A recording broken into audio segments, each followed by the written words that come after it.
Learning all about pollinators this morning. Yep, it's actually a whole week to recognize those insects and critters. And Allison's live in Appleton with details. Hi, Allison. Hey, good morning. The sun's out. It's a beautiful day in the garden. In the neighborhood.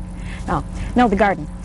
Sidetrack there. Anyway, we're getting ready for Pollinators Week, which was determined by the U.S. Department of Agriculture to recognize those bees and butterflies and moths and bats and beetles that carry that pollen around and make really our food supply, a lot of it, and those flowers. And we're with Sonnet Ullenbrook, who's been showing us around her yard this morning. Yeah. And tell us a little bit, you know, the bees are starting to come out now. Mm-hmm. You get a lot of bees and stuff like that in your yard. That's right. And really it's due to, I think, the succession planting where there's always something in bloom. So you can see the delphiniums. Now the purple coneflowers just started, and they will, the whole bed has sporadically planted the purple coneflowers.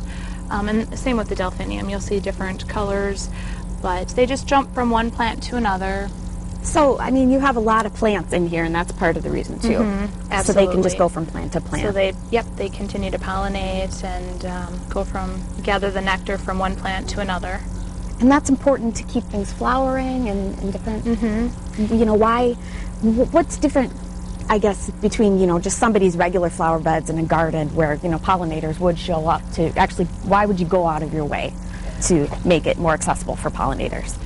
Well, because 75% of all plants need pollinators, so it's really important to have them in your beds. And really, the gardeners absolutely love them. Mm-hmm. Yeah, farmers too, I know. And farmers too, yeah. Yeah, absolutely. Tell me about, we've been hearing a lot more about native plants, you know, plants that are from this area. You have a few of those planted over here. Right. I've been slowly but surely adding more and more native plants to my landscape, planting them with the new varieties also.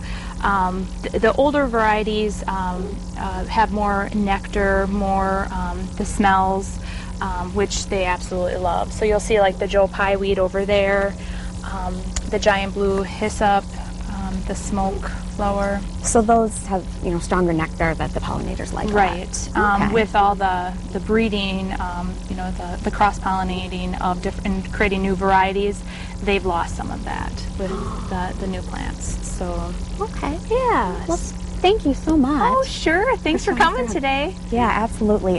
Sonnet's Garden was just on the garden walk they had out here last weekend, and they're going to have another one in July. In July, for the homeless shelter. So if you want to see it for yourself, you can do that. But hey, check out fox11online.com on our Good Day page, the story about planting for pollinators. I have a link there where it's a whole guide for picking out plants and how to do that if you want to welcome pollinators. It's specific to our region here in Wisconsin. So it's really cool. Check that out if you've been interested in what we've been showing you this morning. Thanks, Allison. Cool. She has a beautiful garden. Yeah. See ya. Absolutely.